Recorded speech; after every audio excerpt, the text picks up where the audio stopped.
Hey guys, welcome back to my YouTube channel. I am finally sitting down to film the intro to my South Australia trip. The main reason being, obviously that was back in September and it's now November, like the end of November, and I leave to travel Australia in 20 days. But the reason why it's taken me so long is because I went to South Australia with my now ex-boyfriend. So I've been trying to navigate how to edit this video to still obviously show everything I did, but obviously cut him out of it, if that makes sense. But I am going to still post it because the trip was obviously for me to test out the bus and all of the systems. And yeah, so basically everything went really well.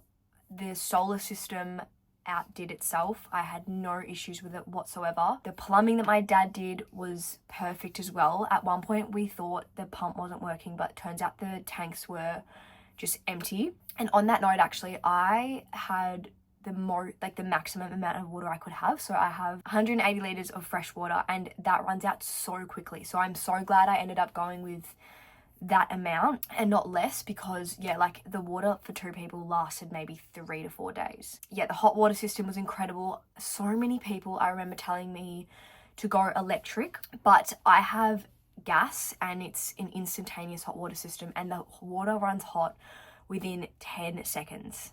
So I'm so glad I went with gas. I have 2 little gas bottles and to this day the first one hasn't even run out yet, even though we were using hot water every morning, every night, showering, and we were using the stovetop every day. So I'm so glad I went with gas. Solar system was amazing every night after like using the lights, charging our phones overnight, and just the fridge being running and everything, and having the fans on. Every night the batteries would drop to, at worst, 85%.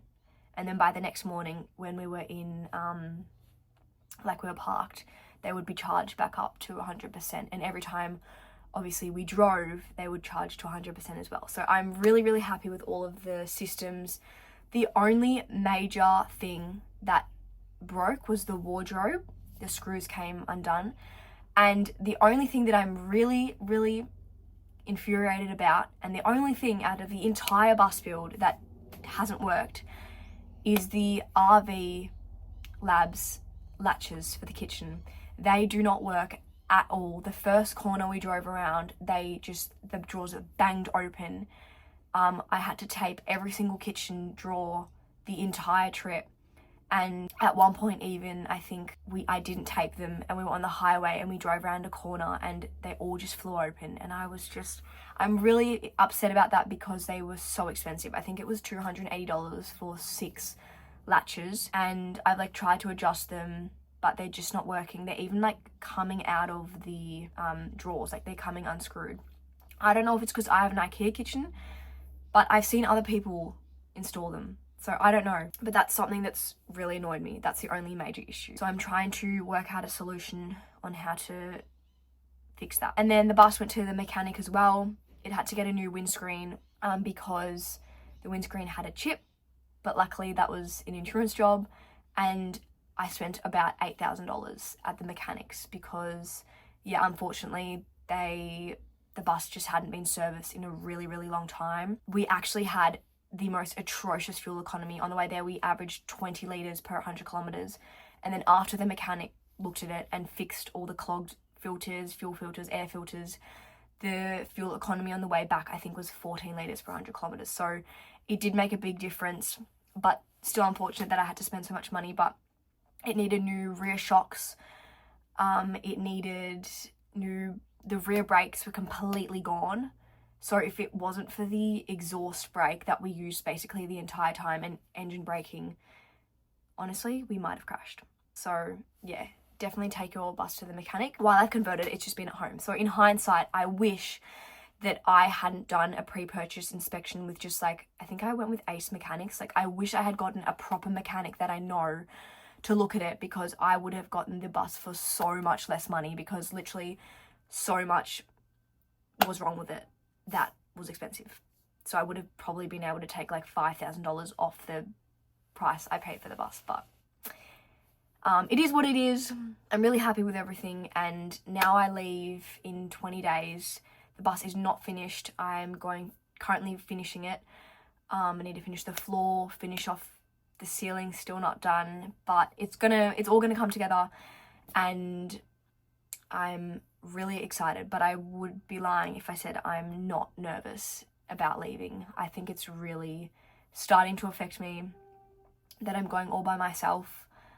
I don't have a dog yet, and I probably won't have a dog yet for another 2 or 3 months. So I'm just quite worried at the moment about my trip and just being alone. But I don't know, I'll figure it out, and I've come this far, and so many people are obviously supporting me and have helped me along the way, which I'm really grateful for, especially my dad, who is currently still building my toilet in the bus. So that's all from me. I hope you enjoy this video, and if you have any questions or comments, please let me know. Thanks for watching, and make sure you subscribe.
This is all the stuff that I need to move in.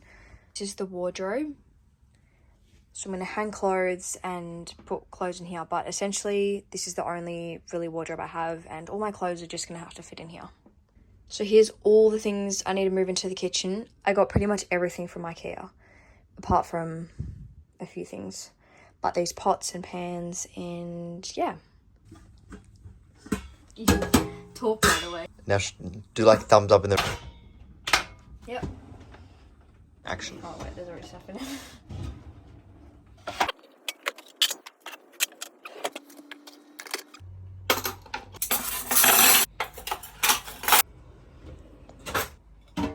Don't move your feet.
That's actually really bright.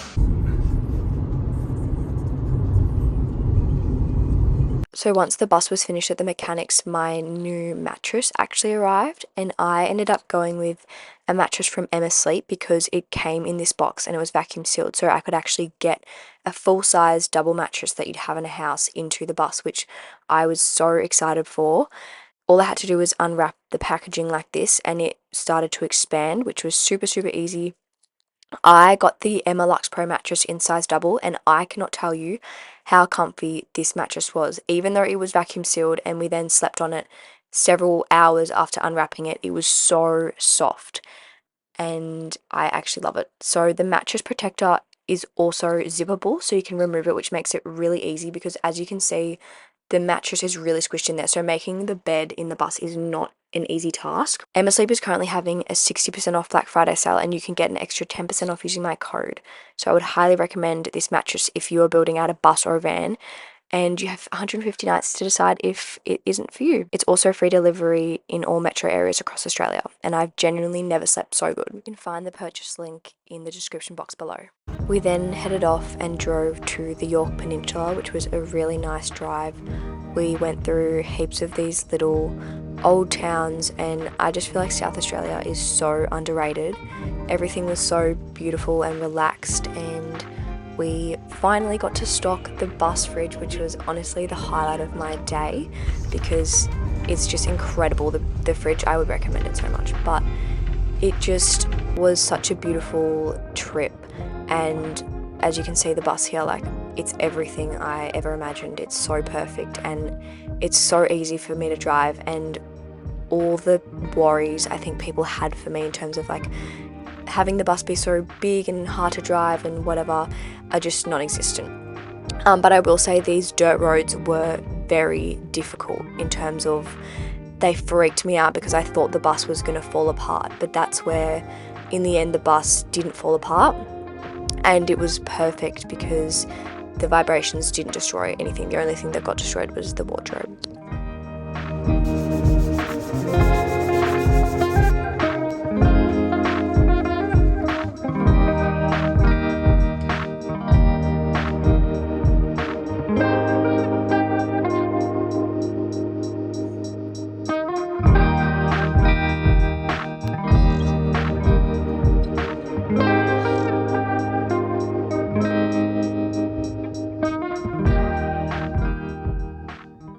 Just making some breakfast. We're gonna have smoothies.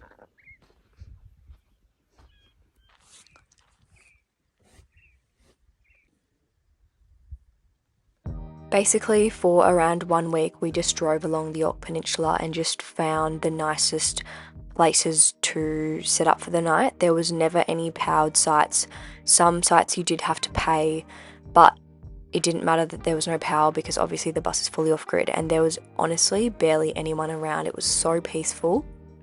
But it was just so nice to have just a week break, try out the bus and just see how everything went, and literally just spend all day at the beach and relaxing. Like, honestly, it was the best, and just having the fridge stocked up meant we could just basically go as long as we had food and water. So it was honestly incredible.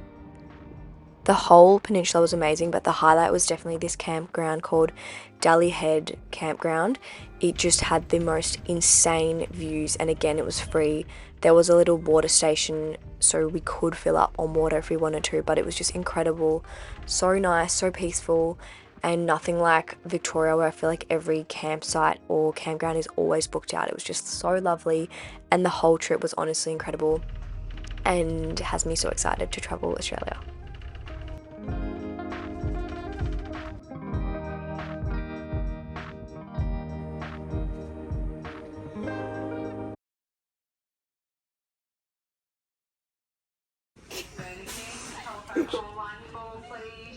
I don't want the ceiling to fall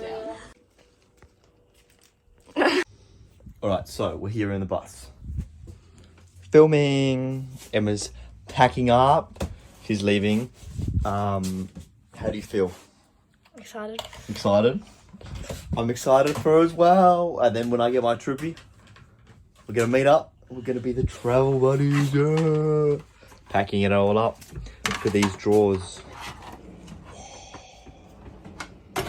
Look at this fridge. It's freaking, she's got an ice in here. It's working, it's cold. Damn, bro.